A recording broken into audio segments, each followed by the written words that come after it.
I couldn't believe it. My hands were trembling as I looked at the email. It wasn't a mistake. It wasn't some kind of joke. My twin sister, Madeline, had been handed a trip to Europe for graduating. I had been handed a $10 Starbucks gift card. It felt like the world had just flipped upside down. I stood there, looking at my parents as they beamed with pride over Madeline's big gift, while I was left holding something that felt like an afterthought. I had always worked hard, never asked for much. But this was a slap in the face. I wasn't just hurt. I was humiliated. Madeline didn't even notice. But what she didn't see was the storm brewing inside me. I wasn't going to let this go. I wasn't going to be the invisible one anymore. And what happened next? It changed everything. It was only the beginning.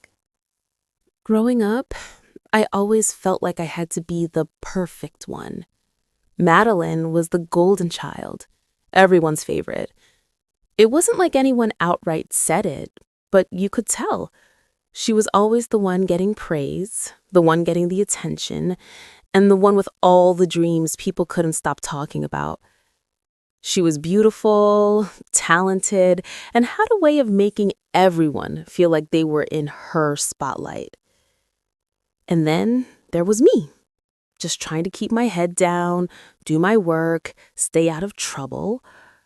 I didn't mind it at first. I didn't even know any other way to be.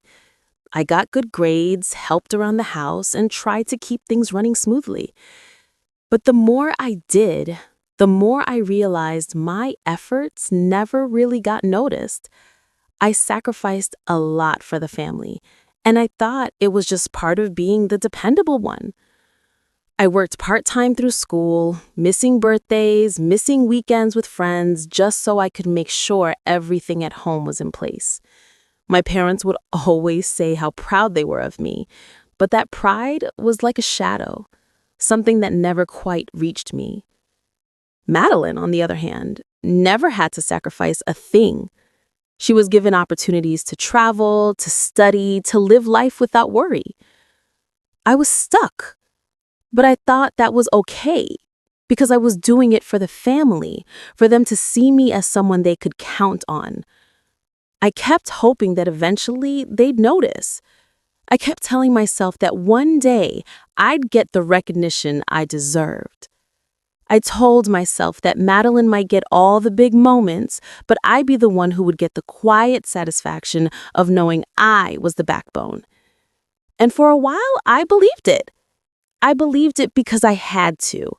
I needed to believe that the hard work, the sacrifices, every single part of myself I gave up would eventually be worth it. But when that graduation day came and they handed her the world on a silver platter while I got a token gift, I knew then that the sacrifices I made didn't matter. They weren't even seen. The moment I saw Madeline smile as she got that trip to Europe, I felt something in me snap. This wasn't just about gifts. This was about something much bigger. And I was done playing the invisible one. I had to make a change. But what did that change look like? I didn't know yet, but I was ready to find out. I just knew that this time, I wasn't going to let anyone walk all over me anymore. The weeks after graduation were a blur. Madeline went off to Europe, posting endless pictures on Instagram, her smiling in front of the Eiffel Tower, enjoying dinners in Rome, living the dream. Meanwhile, I was stuck working double shifts at the diner, barely scraping by. Each picture she posted felt like a constant reminder of how she was everything I wasn't. I couldn't shake it. Every time I saw my parents, it was the same. Madeline's trip, Madeline's accomplishments, Madeline's perfect life.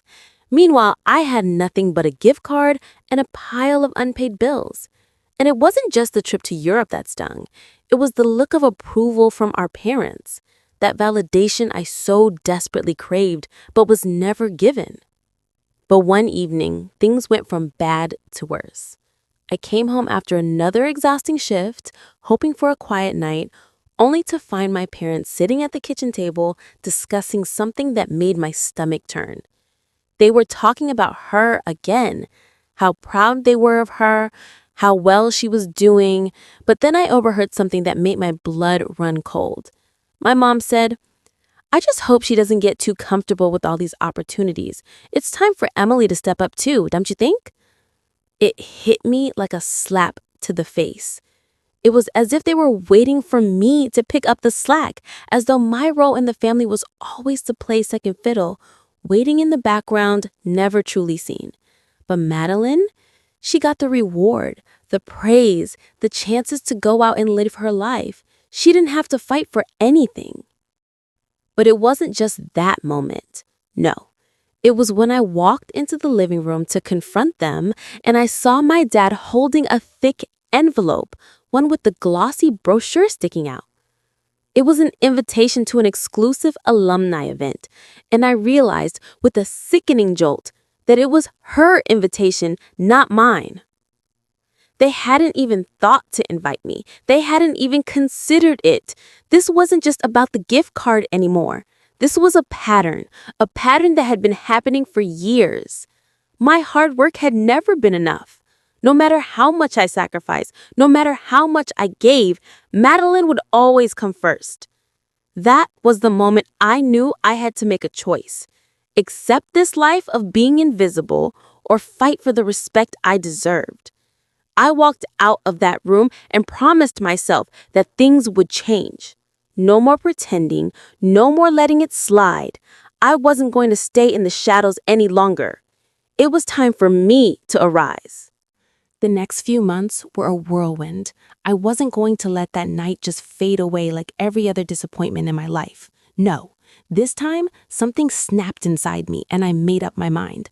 I was going to change everything. I stopped seeking my parents' approval. For the first time, I focused entirely on myself. I didn't need their validation, their approval, or their attention. I needed something more, something I could build on my own. I started working harder than ever before. I took a second job at a local bookstore, one where I could finally take a step back from the exhaustion of the diner and get some space to breathe. I started reading, learning things I'd never had time for before. I didn't want to just exist in the background anymore.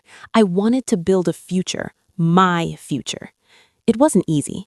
Every day I had to fight the temptation to fall back into the old pattern, just being there for everyone else, waiting for scraps of affection and recognition. But I wasn't going to do it, not anymore.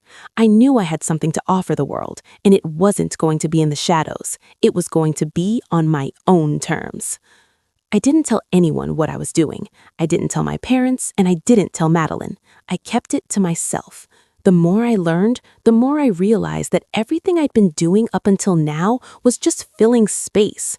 I was good at being there for others, but I had never been there for myself. It was time to change that. At the bookstore, I met a guy, Elliot. He was the first person who actually listened to me, really listened. We'd have these deep talks about life, about success, about everything I had been hiding inside. He saw my potential. He saw me for who I really was, not just the person I'd been pretending to be. Elliot was a game changer. He pushed me to apply for a better job, something that could give me a real chance at success. I hesitated at first. What if I failed? What if I wasn't good enough? But he kept encouraging me, telling me that I had more to offer than I realized. And so I did it. I applied for a marketing position at a local firm. I figured it was now or never.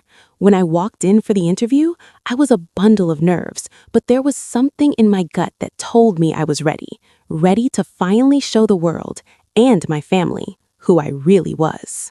When I got the call that I had landed the job, I could hardly believe it. It was a small victory, but it felt monumental. It was the first real step toward carving my own path. I didn't tell my parents at first. I didn't want to be met with the usual indifference or backhanded compliments. I didn't need their validation anymore. I was going to keep moving forward, with or without them. The sense of freedom that came with knowing I had made this happen on my own was worth more than any acknowledgement from them. Meanwhile, Madeline's life continued as expected. She came home from her European trip, talking about how she was going to climb the corporate ladder, how she had all of these connections, and how everything was falling into place for her. She was still the golden child, and she was still getting all the attention. But something had shifted. The more she talked about her life, the more I felt this sense of calm inside me. I wasn't envious anymore. I wasn't jealous of her success. I had something of my own now, something that no one could take away. Madeline didn't know about the job I had landed. She didn't know that I was slowly pulling myself out of the rut I had spent years in. I didn't want to tell her yet. I didn't want her to think this was just another attempt to prove myself. No, this was for me. This was something I had earned. At family gatherings, I remained quiet. I let Madeline take the spotlight just like she always did. I didn't need to say anything. I didn't need to be the center of attention. I was content with where I was. I was quietly building my future, and that was enough. But deep down, I knew one thing. This was only the beginning. I had a plan, and soon they would all see who I was becoming. They would see that I was more than just the quiet one. I was stronger, smarter, and more capable than they'd ever given me credit for. I had learned how to be patient, how to be strategic, how to play my cards quietly. And when the time came, when I was ready, I would rise up, not just for revenge, but for my own self-respect. The world had underestimated me. They had all assumed I would always be in the background, but they hadn't seen what I was building. They hadn't seen the strength I was quietly gathering.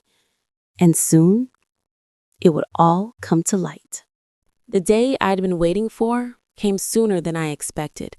My parents had invited me to a family dinner, something we hadn't done in months.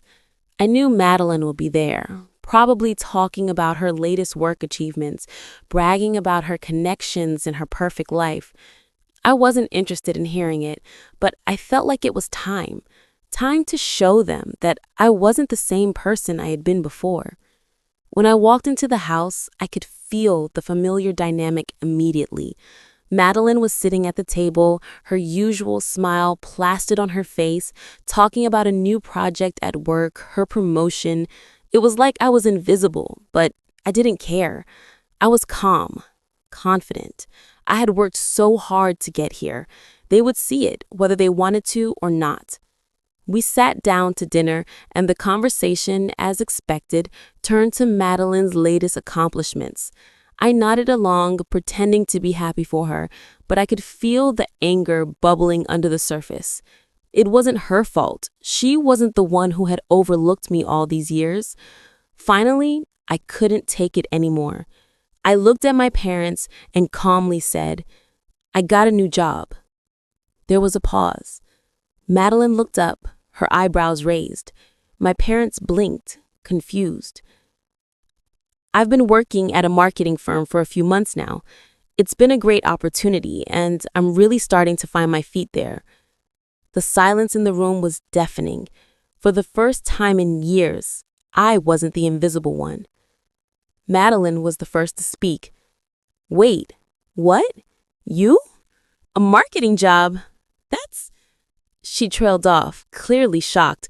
I could see the surprise and maybe even a bit of jealousy on her face. My mom looked at me, her expression unreadable. "Why didn't you tell us?" I met her gaze evenly. "Because I didn't need to. I wasn't doing this for you. I was doing it for me." There was a flicker of realization in my dad's eyes. They hadn't realized what I had been doing all this time. They hadn't seen the work, the hours I put in, the sacrifices I made.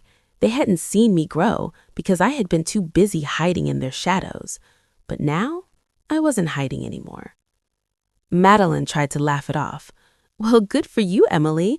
I guess we're both moving up in the world." But the words sounded hollow. Her confidence was slipping, and I could see it. I didn't react to her comment. I didn't need to. This wasn't about her anymore. This was about me. I sat back in my chair, feeling the weight of my own growth. For the first time, I wasn't dependent on their approval. For the first time, I had done something for myself, and they were finally seeing it. But the best part? I didn't have to say anything else. I didn't need to. I had already won. The weeks that followed that dinner were quiet, but they weren't the same. I had finally said what I needed to say, and I knew I had made my point. Things weren't perfect. Madeline didn't suddenly become the humble sister I had always hoped she'd be, and my parents didn't immediately change their behavior, but I felt different, stronger. I had stopped waiting for their approval and started living my life for myself. It wasn't about revenge anymore. I wasn't trying to get back at anyone. What I realized was that I didn't need to prove anything to anyone but myself. I had worked for every inch of progress I had made, and no one could take that away from me. My job at the marketing firm continued to thrive. I was learning, growing, and getting the recognition I had always deserved. No longer did I feel like I was stuck in the background. I was creating my own space in the world, and it felt incredibly freeing. Then, one day, my mom called me. Her voice was softer than usual, almost hesitant. She told me how proud she was of the person I had become. She said she had been thinking a lot about the way she and Dad had treated me. She apologized for not seeing the hard work I'd put in all these years. It wasn't some grand reconciliation, but it was enough. It was the acknowledgement I needed. I didn't want their apologies, but I did want them to see me for who I was, a person worthy of respect, not just the one they expected to always take the back seat. Madeline, too, seemed to take a step back. There was no big confrontation, no dramatic showdown, but I noticed the difference in the way she spoke to me, the way she no longer tried to overshadow me. She wasn't as smug anymore, and there was something more real in the way we interacted.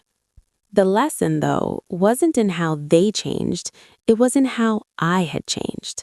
I had found my own voice, my own path, and no one could take that from me. I was the one who defined my worth, not anyone else. I had learned that the power to shape my future was always in my hands. I walked away from that period of my life with a sense of peace I hadn't had before. I didn't need their approval, their attention, or their validation. I had earned everything I had, and I was finally ready to own it. I wasn't the second choice anymore. I was exactly where I was meant to be. Looking back, everything makes so much more sense now. The way I let myself get lost in the shadows, the way I waited for validation, the way I thought that my worth was something others could give me, those were the lessons I had to learn the hard way. But that journey, it wasn't a loss. It was the fire that forged me into who I am today. It wasn't the trip to Europe or the gift card that mattered. It wasn't the way my parents fawned over Madeline while I was left in the background. No, what really mattered was the realization that none of it could define me. I could have stayed stuck in that feeling of being overlooked, or I could have let their actions make me small. But instead, I chose to rise, and that choice changed everything. Madeline might have gotten the trip and the praise, but I got something far more valuable, the opportunity to discover my own strength, the opportunity to build something for myself, something no one could take away. I didn't need their approval to be successful. I didn't need to play the role they had carved out for me. I just needed to believe in myself and take control of my future. If you're watching this and feeling stuck in a similar situation, feeling overlooked, underappreciated, or like you're constantly the second choice, I want you to know that your worth isn't defined by anyone else's actions. It's defined by you. You have the power to rise above any situation, to take your life into your own hands and create the future you deserve. It won't always be easy, but every step you take is a step toward your own strength. So remember this. You're not invisible. You don't need anyone's permission to go after what you want. The only validation you need is your own. If you've ever felt like the world is pushing you aside, or you've been stuck in someone else's shadow, comment below and share your story. Let's talk about how you're rising above the noise. Don't forget to subscribe if you want to see more stories of strength and transformation, because no matter where you are right now, the best is yet to come. And if there's one thing I know for sure, it's that the only person who can truly define your worth is you. Keep moving forward, keep believing in yourself. You've got this.